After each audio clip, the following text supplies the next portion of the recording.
Member ಇರ್ತಾರೆ. ಈ 4 ಕಮಿಟಿನಲ್ಲಿ ಹೇಳುವಂಥದ್ದು ಇದು ಸೊಲ್ಯೂಷನ್ ಸ್ಕೀಮ್ ಅಂತ ಹೇಳಿದೆ.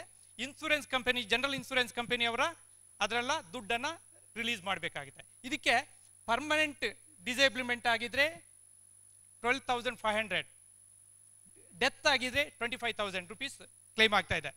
ಇದರದ್ದು ಸಾರ್ವಜನಿಕರಿಗೆ ಇದರ ಬಗ್ಗೆ ಮಾಹಿತಿ ತುಂಬ ಇನ್ನೂ ಬೇಕಾಗಿದೆ. ಪ್ರತಿ ಜಿಲ್ಲೆಯಲ್ಲಿ DC-ಗೆ ಒಂದು ಅರ್ಜಿ ಹಾಕಿದರೆ DC settlement committee chairman intern he will refer the matter to the claim enquiry officer. Claim enquiry ಆಫೀಸರಲ್ಲಿ just FIR copy, hit and ರನ್ಗೆ ಆದದಕ್ಕೆ information, inquest report, post mortem report ಇತ್ಯಾದಿ, ಡೆತ್ ಆಗಿದೆ ಅಥವಾ ವೂಂಡ್ ಸರ್ಟಿಫಿಕೇಟ್, ಇಷ್ಟೇ 4-5 ಫಾರ್ಮನ್ನು ಕೊಟ್ಟು form number 1, form number 2, form number 3 ಅಂತ ಹೇಳಿದೆ. ಕ್ಲೈಮೆಂಟ್ಸು ಯಾರು ಲೀಗಲ್ ಹ್ಯಾಡ್ಸ್ ಅವರು ಕ್ಲೈಮೆಂಟ್ಸ್ ಹಾಕಿದರೆ ಸಾಕು. ಇಂಟರ್ನ್ ನಿಜವಾಗಿ ಇದು ಆಕ್ಸಿಡೆಂಟಲ್ಲಿ ಆಗಿದೆಯಾ ಅಂತ ಹೇಳ್ಕೊಂಡು ಅದನ್ನು ರಿಪೋರ್ಟನ್ನು ಸೆಟಲ್ಮೆಂಟ್ ಕಮಿಟಿಗೆ ಕೊಡ್ತಾರೆ. ಸೆಟಲ್ಮೆಂಟ್ ಕಮಿಟಿಯವರು ಮೀಟಿಂಗ್ ಇಟ್ಟುಕೊಂಡು ಇದನ್ನು ಡಿಸೈಡ್ ಮಾಡ್ತಾರೆ. ಸೊ ಇದು ಸೊಲ್ಯೂಷನ್ ಫಂಡ್ ಅಂತೇಳಿ ಆಯಿತು. ಆಮೇಲೆ ನೆಕ್ಸ್ಟ್ ಮತ್ತೊಂದು ಮೋಟಾರ್ ವಾಹನ ಕಾಯ್ದೆನಲ್ಲಿ principles of no fault liability ಅಂತೇಳಿದೆ. Section 140 of the motor vehicle act, principles of no fault liability ಅಂದರೆ ಅದರಲ್ಲಿ ನನ್ನ ನೆಗ್ಲಿಜೆನ್ಸ್, ಓನರ್ ಅಥವಾ ಡ್ರೈವರ್ನ ನೆಗ್ಲಿಜೆನ್ಸನ್ನು ಪ್ರೂವ್ ಮಾಡಬೇಕಾಗಿಲ್ಲ. ಪ್ರೂವ್ ಮಾಡದೆ ಅದು ಇಂಟ್ರಿಮ್ ರಿಲೀಫ್ ಅಂತ ಹೇಳ್ತಾರೆ. ಜನರಲ್ ಕ್ಲೇಮ್, ಇನ್ಸೂರೆನ್ಸ್ ಕ್ಲೇಮ್ನಲ್ಲಿ ಡೆತ್ ಆಗಿದ್ರೆ 50,000, ಇದು ಪರ್ಮನೆಂಟ್ ಡಿಸೇಬಿಲಿಟಿ ಆಗಿದ್ರೆ 25,000. ಇದು ಜನರಲ್ ಕ್ಲೇಮ್ ಏನು ನಾವು 164ನಲ್ಲಿ ಮೋಟಾರ್ ವೆಹಿಕಲ್ ಆಕ್ಸಿಡೆಂಟ್ಸ್ ಕ್ಲೇಮ್ ಟ್ರಿಬ್ಯುನಲ್ನಲ್ಲಿ ನಾವು ಏನು ಜನರಲ್ ಇನ್ಸೂರೆನ್ಸ್ ಕ್ಲೇಮ್ ಮಾಡ್ತಾ ಇದ್ದೇವೆ ಅದರಲ್ಲೇ ಇಂಟ್ರಿಮ್ ಕ್ಲೇಮನ್ನು 50,000 ಡೆತ್ ಆಗಿದೆ ಇಮಿಡಿಯೇಟ್ ಫೈಲ್ ಮಾಡಿದ ದಿವಸನೇ 50,000 ಕ್ಲೇಮ್ ಮಾಡ್ಬೋದು. This is the no fault, principles of no fault. ಆಮೇಲೆ ಫಾಲ್ಟ್ ನೆಗ್ಲಿಜೆನ್ಸ್ ಏನಾದರೂ ಆದರೆ ಜನರಲ್ ಇನ್ಸೂರೆನ್ಸ್ನಲ್ಲಿ ಅದು ಯೂಸಲ್ ಕೋರ್ಸ್ನಲ್ಲಿ ಕ್ಲೇಮ್ ಮಾಡಬೇಕು. ನೆಕ್ಸ್ಟ್, ಕರ್ನಾಟಕ ರಾಜ್ಯದಲ್ಲಿ ಪ್ರಥಮತವಾಗಿ 1996ನಲ್ಲಿ ಒಂದು auto rickshaw drivers accidents relief fund ಅಂತ ತಗೊಂಡು ಒಂದು ಕಾಯ್ದೆ ತಂದಿದ್ದಾರೆ. Auto rickshaw drivers accident relief fund it is applicable for all the bus drivers, lorry drivers ಎಲ್ಲರಿಗೆ. ಇದರಲ್ಲಿ ಕೂಡ ಹಾಗೇನೆ ಅಪಘಾತ ಆಗಿಕೊಂಡು ಏನಾದರೂ ಡೆತ್ ಆಗಿದೆ 50,000 ರೂಪೀಸ್, ಪರ್ಮನೆಂಟ್ ಡಿಸೇಬಿಲಿಟಿ ಆಗಿದೆ 25,000 ರೂಪೀಸ್ ಎಲ್ಲ ಚಾಲಕರಿಗೆ ಸಿಗುತ್ತೆ. This amount is in addition to other workmen's compensation act ಆಗಿರಲಿ, ESI ಬರೋಲ್ಲ, ವರ್ಕ್ಮೆನ್ಸ್ ಕಂಪೆನ್ಸೇಷನ್ನಲ್ಲಿ ಏನು ಬರುತ್ತೆ ಅದಲ್ಲದೆ ಇದು ಕೂಡ ಮೋಟಾರ್ ವಾಹನ ಕಾಯ್ದೆನಲ್ಲಿದೆ. ಇದಕ್ಕೇನು ಪ್ರೀಮಿಯಂ ಕಟ್ಟುವಾಗಿಲ್ಲ ಅಥವಾ ಕಾಂಟ್ರಿಬ್ಯೂಷನ್ ಇಲ್ಲ, ಇನ್ಸೂರೆನ್ಸ್ ಅವಶ್ಯಕತೆ ಇಲ್ಲ, free of cost. Death accident ವಾಹನ ಅಪಘಾತದಿಂದ ಆಕ್ಸಿಡೆಂಟ್ ಆಗಿದೆ ಎಂಬುದರ ಬಗ್ಗೆ ಒಂದು ಮಾಹಿತಿ ಬೇಕಿದೆ. ಇದರಲ್ಲಿ ಕೂಡ DC is the chairman of this committee and RTO is the member secretary. ನಮಗೆ ಇನ್ಫಾರ್ಮೇಷನ್ ಇದು ಆಕ್ಸಿಡೆಂಟ್ ಆಗಿದೆ ಎಂಬ ಕಾರಣಕ್ಕೆ ಒಂದು ಫಾರ್ಮ್ ನಂಬರ್ 1ನಲ್ಲಿ ಫಾರ್ಮ್ ನಂಬರ್ 1, 2, 3 ಅಂತ ತಗೊಂಡು ಸೊಲ್ಯೂಷನ್ ಫಂಡ್ನಲ್ಲಿ ಏನಿದೆ ಫಾರ್ಮು ಅದೇ ಫಾರ್ಮ್, ಸಿಂಪಲ್ ಫಾರ್ಮೆಟ್, ಅದರಲ್ಲಿ ಕ್ಲೇಮ್ ಮಾಡಿದರೆ intern will make an enquiry whether it the death is cause due to the accident or not ಅಂತ ಹೇಳ್ಕೊಂಡು ಇನ್ಫಾರ್ಮೇಷನ್ ಇದು ಮಾಡಿಕೊಂಡು will place it before the committee. ಅದರಲ್ಲಿ 50,000 ಈಸ್ ದ ಇಮಿಡಿಯೇಟ್ ಅವಾರ್ಡ್ ಆಗುತ್ತೆ. These are all the. ಇದಲ್ಲದೆ ಒಂದು solution fund, principles of fault liability, drivers accident relief fund, ಇದೆಲ್ಲ ಇದಕ್ಕೆ ಏನು ಇನ್ಸೂರೆನ್ಸ್ ಇಲ್ಲ. ಇದಲ್ಲದೆ ಮೋಟಾರ್ ವಾಹನ ಕಾಯ್ದೆನಲ್ಲಿ third party insurance and comprehensive insurance ಅಂತ ತಗೊಂಡು ಪ್ರತಿ ಒಂದು ವಾಹನಕ್ಕೆ ಇನ್ಸೂರೆನ್ಸ್, ಜನರಲ್ ಇನ್ಸೂರೆನ್ಸ್ ಮಾಡಲೇಬೇಕಾಗುತ್ತೆ. Without insurance we are not going to register any vehicle are not going to renew the fitness certificate or the registration certificate. For every transaction insurance vehicle should cover valid insurance. ಈ insurance valid ಆಗಿದ್ರೆ ಮಾತ್ರ ಅಪಘಾತದಲ್ಲಿ ಈಡಾದರೆ general provision ಪ್ರಕಾರ 166 ಪ್ರಕಾರ motor accidents claims ಟ್ರೈಬ್ಯುನಲ್ನಲ್ಲಿ compensation claim ಮಾಡ್ಬೋದು. ಇದಕ್ಕೆ ಡಿಸ್ಟ್ರಿಕ್ಟ್ ಜಡ್ಜ್ ಅವರು is the presiding officer of this motor accidents claims tribunal. 166 ಪ್ರಕಾರ ಕ್ಲೈಮ್ ಜನರಲ್ ಇನ್ಸೂರೆನ್ಸ್ ಇದೆ. ಅದರಲ್ಲಿ ಕೂಡ ಅಗೇನ್ ಸ್ಟ್ರಕ್ಚರ್ಡ್ ಫಾರ್ಮುಲಾ ಅಂತ ಹೇಳ್ಕೊಂಡು ಒಂದು schedule A of the motor vehicle ಆ್ಯಕ್ಟ್ನಲ್ಲಿ ಯಾವ್ಯಾವರಿಗೆ ಎಷ್ಟೆಷ್ಟು ಕಾಂಪೆನ್ಸೇಷನ್. ಸೊ ಇದು ಮಾಡಿರೋದನ್ನು ನಾನು ಹೇಳ್ತಾ ಇಲ್ಲ, ಸತ್ತು ಹೋಗಿರ್ತಾರೆ, ಸತ್ತು ಹೋದ 326 ಅಫೆನ್ಸ್ನಲ್ಲಿ ಪರ್ಮನೆಂಟ್ ಡಿಸೇಬಲ್ಮೆಂಟ್ ಆಗಿರ್ತದೆ, ಅವರ ಫ್ಯಾಮಿಲಿಗೆ ನಿರ್ಗತಿಗಾರಿ ಆಗಿರ್ತಾರೆ, ಅವರಿಗೆ ಏನು ಕಾಂಪೆನ್ಸೇಷನ್ ಸಿಗ್ತಾ ಇಲ್ಲ. ಅದಕ್ಕೋಸ್ಕರ ಈ ಬಗ್ಗೆ ಈ ಒಂದು ಕಮ್ಮಟದಲ್ಲಿ ಈ ವಿಚಾರವನ್ನು ನಾವು ಥಿಂಕ್ ಮಾಡಬೇಕಾಗಿತ್ತು. ಇದಕ್ಕೆ ಸೊಲ್ಯೂಷನ್ ಫಂಡ್, ಅದಕ್ಕೆ 3 ಕಾನ್ಸ್ಟಿಟ್ಯೂಷನ್ನಲ್ಲಿ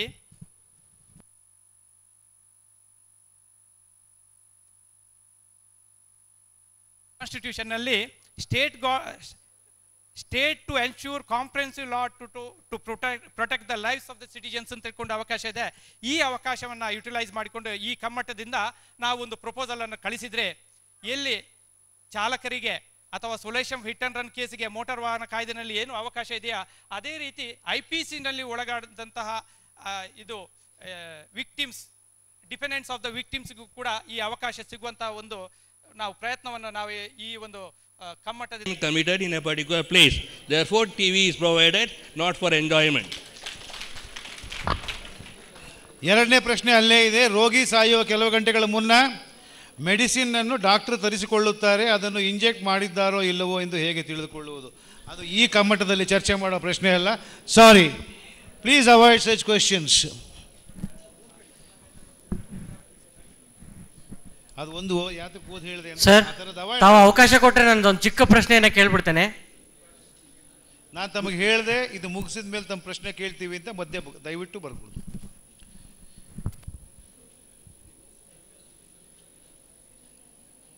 ಆಸ್ಪತ್ರೆಯಲ್ಲಿ ವೆಂಕಟೇಶ್ ಸೆಕೆಂಡ್ LLB, ಆಸ್ಪತ್ರೆಯಲ್ಲಿ ಶವ ಪರೀಕ್ಷೆಯ ಸಮಯದಲ್ಲಿ ಶವದಲ್ಲಿರುವ ಅಂಗಾಂಗಗಳನ್ನು ಕಳ್ಳತನ ಮಾಡಿರುತ್ತಾರೆ. ಈ ಸಂದರ್ಭದಲ್ಲಿ ಏನು ಮಾಡುವುದು?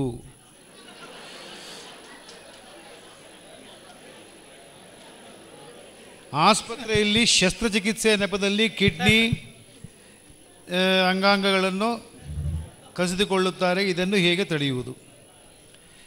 ಮೆನಿ ಪೀಪಲ್ ಗಾಟ್ ಅಗೇನ್ ಅದೇ ಅರಿವು, ಸಾರ್ವಜನಿಕರಲ್ಲಿ ಅರಿವು ಮುಖ್ಯ. ಅಂಗಾಂಗಗಳನ್ನ ತಗೊಂಡು ಹೋಗ್ಬಿಟ್ಟು ಏನು ಮಿಲ್ಟ್ರಿ ಹೋಟ್ಲಲ್ಲಿ ಇದು ಫ್ರೈ ಮಾಡಿಬಿಟ್ಟು ತಿಂತಾರ ಯಾರಾದ್ರೂ? ಏನಕ್ಕೆ ಉಪಯೋಗಕ್ಕೆ ಬರುತ್ತೆ? ಸತ್ತ 4 ರಿಂದ 6 ಗಂಟೆ ಒಳಗಡೆ only solid organ which has been successfully transplanted in India is only cornea. ಏನು ಕಿಡ್ನಿ ಕದ್ಕೊಂಡ್ರು ಅದೆಲ್ಲ ಸುಳ್ಳು. Many even highly qualified people are asking this because of lack of awareness. No organ can be utilized after 4 to 6 hours. That to success rate with this ಕಣ್ಣು ಏನು ಹೇಳ್ತೀವಲ್ಲ ಅದರಲ್ಲೂ 50 to 60% 40% ಈ site ಬರೋದಿಲ್ಲ ಹಾಕಿದರೆ. ಆಮೇಲೆ ನಿಮ್ಮಲ್ಲಿ ಯಾರೋ ಒಬ್ಬರು ಕದ್ರು ಅಂದರೆ ಯಾರಿಗೆ ತಗೊಂಡು ಹಾಕಬೇಕು? ಏನು ಬಂದು ಆರ್ಗನ್ನೆಲ್ಲ ತಗೊಂಡು ಚಾಮುಂಡೇಶ್ವರಿ ಒಳಗೆ ಹಾಕೊಂಡು ಓಡಾಡ್ತಾರೆ ಯಾರಾದ್ರನ್ನ? There should be recipient. No, how can it be done? And what the doctors are charging for the recipient is only nominal with the humane considerations. ಸುಮ್ಮನೆ ಆ ಥರ ಬ್ಲೇಮ್ ಮಾಡೋದೆಲ್ಲ ತಪ್ಪು. ಅರಿವು ಇರಬೇಕು ಅಷ್ಟೇ ನಾನು ಹೇಳೋದು. ಆಸ್ಪತ್ರೆಗೆ ಬಂದ ಶವ ಪರೀಕ್ಷೆಯನ್ನು ಎಷ್ಟು ಸಮಯದೊಳಗೆ ಕೈಗೊಳ್ಳಬೇಕು? ಒಮ್ಮೆ ನಿಗದಿತ ಸಮಯ ಮೀರಿದರೆ ಯಾವ ರೀತಿ ಕಾನೂನು ಕ್ರಮ ತೆಗೆದುಕೊಳ್ಳಬಹುದು? Bindushree second LLB. For post mortem examination 1 hour. Exceptional some cases firearm injuries where we have to take X-ray ಮತ್ತು ಯಾವುದೋ ಇನ್ವೆಸ್ಟಿಗೇಷನ್ ಮಾಡಬೇಕಂದ್ರೆ to the maximum 3 to 4 hours ಅಷ್ಟೇ. ಒಬ್ಬ ತನಿಖಾಧಿಕಾರಿ ಬಂದು ನಮಗೆ ಶವ ಪರೀಕ್ಷೆ ಮಾಡಿ ಕೊಡಿ ಅಂದ ತಕ್ಷಣ ವಿತಿನ್ 1 hour ನಾವು ಆದಷ್ಟು ಕೊಡ್ತೀವಿ. ಯಾವುದೇ ಡಿಲೇ ಇದ್ರೂ ಆಡಳಿತಾಧಿಕಾರಿಗಳು, medical superintendent of the hospital ಅಥವಾ ಟೀಚಿಂಗ್ ಹಾಸ್ಪಿಟಲ್ ಇದ್ದರೆ ಹೆಡ್ ಆಫ್ ದ ಇನ್ಸ್ಟಿಟ್ಯೂಟ್ಗೆ ಕಂಪ್ಲೇಂಟ್ ಕೊಡ್ಬೋದು ಅಥವಾ ಹೆಡ್ ಆಫ್ ದ ಡಿಪಾರ್ಟ್ಮೆಂಟಿಗೆ ಕಂಪ್ಲೇಂಟ್ ಕೊಡ್ಬೋದು. ಈವನ್ ಪೊಲೀಸು ಇನ್ವೆಸ್ಟಿಗೇಟಿಂಗ್ ಆಫೀಸರು ಅವರ ಹೈಯರ್ ಆಫೀಸರ್ಗೆ ಕಂಪ್ಲೇಂಟ್ ಕೊಟ್ಟು ಇಂಟರ್ನ್ ನಮ್ಮ ಡಿಪಾರ್ಟ್ಮೆಂಟಿಗೆ ಕಂಪ್ಲೇಂಟ್ ರವಾನೆ ಮಾಡ್ಬೋದು. ಪೊಲೀಸ್ ಕೂಡ ಡಿಲೇ ಮಾಡೋಂಗಿಲ್ಲ, ಆದಷ್ಟು ಬೇಗ ಅವರು ಮಾಡಿಕೊಡ್ಬೇಕು ಅಂತ ಇದು. ಮಿಸ್ಟರ್ ಜಗದೀಶ್ ಸೆಕೆಂಡ್ LLB, ಯಾವುದೇ ಒಬ್ಬ ವ್ಯಕ್ತಿ ಇನ್ನೊಬ್ಬ ವ್ಯಕ್ತಿಯ ಮೇಲೆ ಮಾರಕಾಸ್ತ್ರಗಳಿಂದ ಹಲ್ಲೆ ಮಾಡಿದಾಗ ಹಲ್ಲೆಯಾದ ವ್ಯಕ್ತಿ ಪೊಲೀಸ್ ಸ್ಟೇಷನ್ನಲ್ಲಿ ಪ್ರಕರಣವನ್ನು ದಾಖಲಿಸಿದ 24 ಗಂಟೆಯೊಳಗೆ FIR ವರದಿಯನ್ನು ನ್ಯಾಯಾಲಯಕ್ಕೆ ಸಲ್ಲಿಸಬೇಕು. ರಾಂಗ್. FIRನ ಇಮಿಡಿಯೇಟಾಗಿ ನ್ಯಾಯಾಲಯಕ್ಕೆ ಕಳಿಸ್ಬೇಕು. 24 ಗಂಟೆ provided by you is incorrect. 24 ಗಂಟೆ ಅರೆಸ್ಟ್ ಮಾಡಿದ ವ್ಯಕ್ತಿನ ನ್ಯಾಯಾಧೀಶರ ಮುಂದೆ ಹಾಜರು ಮಾಡಲಿಕ್ಕೆ ಕೊಟ್ಟಿರೋದೇ ಹೊರತು FIRನ ಪ್ರೊಡ್ಯೂಸ್ ಮಾಡಲಿಕ್ಕೆ ನ್ಯಾಯಾಲಯಕ್ಕೆ 24 ಗಂಟೆ ಯಾವ ಕಾನೂನು ಕೊಟ್ಟಿಲ್ಲ.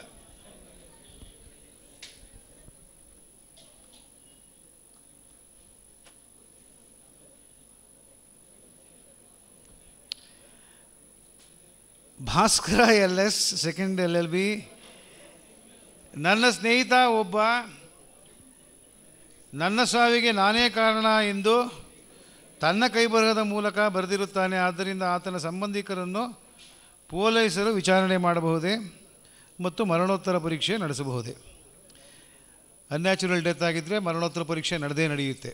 ನನ್ನ ಸಾವಿಗೆ ನಾನೇ ಕಾರಣ ಅಂತ ಆತ ಬರೀಬೇಕಾದ್ರೆ it is unnatural death. And ಸಂಬಂಧಿಕರನ್ನ ಸ್ನೇಹಿತರನ್ನ ವಿಚಾರಣೆ ಮಾಡ್ಬೋದಾ ಅಂದರೆ if circumstances warrant it they do it.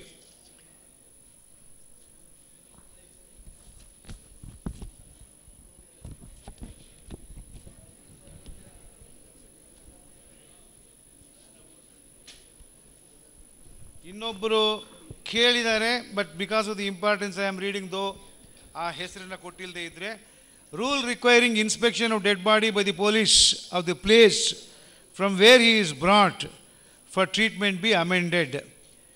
Mister Bangera also has confirmed, our prosecutor friend, there is no such rule. ಆ ಥರ ನಿಯಮ ಇಲ್ಲ. ಅದು ಅಲ್ಲಿ ಪೊಲೀಸರು ಮಾಡಿರ್ತಕ್ಕಂತಹ ಒಂದು ಚೇಷ್ಟೆನೇ ಹೊರತು rule as such is not there.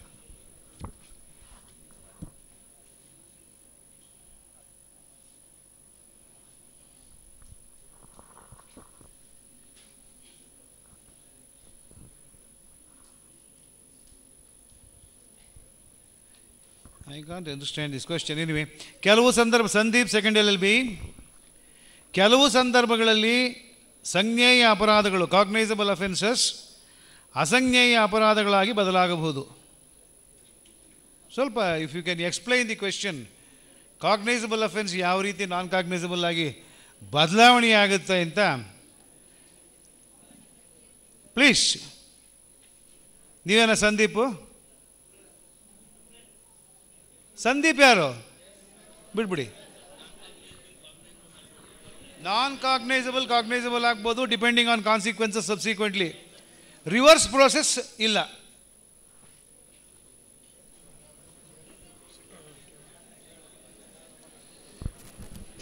Sir, ನನ್ನ ಪ್ರಶ್ನೆ ತಜ್ಞರು ಎಸಗುವಂತಹ ಅಪರಾಧಗಳ ಬಗ್ಗೆ. ತಜ್ಞರ ಅಪರಾಧಗಳಲ್ಲಿ ಒಂದು ಇನ್ಸಿಡೆನ್ಸನ್ನು ಇಲ್ಲಿ ಹೇಳಲಿಕ್ಕೆ ಇಷ್ಟಪಡ್ತೇನೆ. ವೈದ್ಯರು ಒಂದು ದುರುದ್ದೇಶದಿಂದ ಯಾವುದಾದ್ರೂ ಒಬ್ಬ ಏಡ್ಸ್ ರೋಗಿಗೆ ಕೊಟ್ಟಂಥ ಸಿರಿಂಜನ್ನ ತೆಗೆದಿಟ್ಕೊಂಡು ಅದನ್ನು ತನಗೆ ಯಾರ ಮೇಲೆ ದ್ವೇಷ ಇದೆಯೋ ಅಂಥ ವ್ಯಕ್ತಿ ಮೇಲೆ ಬಳಸಿದಂಥ ಪರಿಣಾಮವಾಗಿ ಆತ ಏಡ್ಸ್ ಕಾಯಿಲೆ ಹಬ್ಬಿ ಸತ್ತಂಥ ಸಂದರ್ಭದಲ್ಲಿ ಈ ಡಾಕ್ಟ್ರನ್ನು ಆ ವ್ಯಕ್ತಿಯ ಮರ್ಡರನ್ನು ಕಮಿಟ್ ಮಾಡಿದ್ದಾನೆ ಅಂತ ಕನ್ಸಿಡರ್ ಮಾಡ್ತೀರಾ? ಹಾಗಾದರೆ ಆ ವ್ಯಕ್ತಿ ಬಳಸಿದಂಥ ಸಿರಿಂಜರನ್ನು ಆ ವ್ಯಕ್ತಿಯನ್ನು ಮರ್ಡರ್ ಮಾಡ್ಲಿಕ್ಕೆ ಬಳಸಿದಂಥ ವೆಪನ್ ಅಂತ ಕನ್ಸಿಡರ್ ಮಾಡ್ತೀರಾ ಅಂತ ಕೇಳಿ. What is the definition of murder? Whoever intentionally does an act. So here there must be an intention and a part of the doctor to kill that person so that he remove his needle having AIDS blood and injects the same into that body. So what is the intention? You have to prove that intention. What is the enmity between the person who was injected and who injects it? Therefore, unless an intention is connected, you cannot bring the doctor home for an offense of 302. Doctor, if anybody want to kill, he can kill by so many other means. Giving HIV positive serum, it will take incubation period. Even doctors do not know. He may die 20 years later or 10 years. Immediately or within few months, he will not die. And contracting that disease is also questionable. Once they draw the blood from HIV patient, that virus may die. Actually, when a person who is infected from HIV, when he got the information that he is a HIV infected person, just to see, he is from the first instance only, he dead in his mindset only. Just because when he knows he is going to die, when he is going to die because of this disease, then he just stops his future thinking. So, don't you think it is a murder on part of that person is concerned? Another thing is the person developing HIV is also questionable. Even though doctor injects, because virus cannot survive in an anaerobic media for more than half an hour. Yes. Please make it clear. Yes, yes. And if that is the case, many people, we also go, being doctors, go to barber shop and all. Everyone will get. By now, all India would have been in. That's why actually. It is all foolishness to talk about AIDS. Please. Okay. Actually, it is not possible. That is not at all possible. I am telling. Yes, yes. It amounts to murder if that has been proved. Okay. Actually, it is considered as a negligence, but it really affects that individual person. Don't you think it is a murder on part of that person? Will you prove that what is the guarantee that he got HIV from injection by syringe, not by the other way? Did you understand? What is the guarantee that he got HIV by injection by syringe? That is actually Not done by by other the way. expert persons. No. Because an ordinary Why person not cannot the other know. way? No person will kill by HIV, and he takes another 3 months to develop HIV antibodies. Then ultimately he will die of some infection.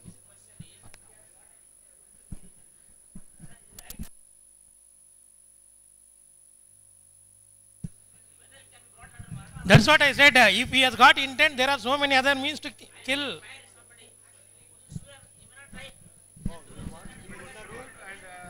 Sir, there are so many means, not HIV. Sir, actually, you are telling that you have to go through some procedure. That procedure is laid down in the 1860 by IPC and also some other rules which was governed by the British rulers. But still we are governing and following the same procedure. But recent crimes are committed by these people. No need to get emotional about it, okay, please. No need to get emotional about it. No. Please tone down your voice when you speak. Yes, Thank sir. you. Actually, yes, these procedures have a lacuna, we know that. But even though there is experts actually who are there in that field, but they know that this is the consequence of lacuna of the law. But they are not came forward to solve the situation. In the sense, ಯಾವ ಥರ ಅಂತಂದರೆ ತಾವು ಪ್ರೊಸೀಜರ್ನ follow ಮಾಡೋದ್ರಲ್ಲಿ ಅಂದರೆ ಒಂದು ಪ್ರಕ್ರಿಯೆಯನ್ನು ಅನ್ವಯಿಸಬೇಕು ಅನ್ನೋ ಉದ್ದೇಶದಿಂದ ಯಾವುದೇ ಒಂದು ನ್ಯಾಯವನ್ನು ನಿರ್ಧಾರ ಮಾಡ್ತಾ ಇದ್ದೀರಾ ವಿನಃ ಒಬ್ಬ ವ್ಯಕ್ತಿಗೆ ನ್ಯಾಯವನ್ನು ಒದಗಿಸಬೇಕು ಅನ್ನೋ ದೃಷ್ಟಿಯಿಂದ ಮಾಡ್ತಾ ಇಲ್ಲ.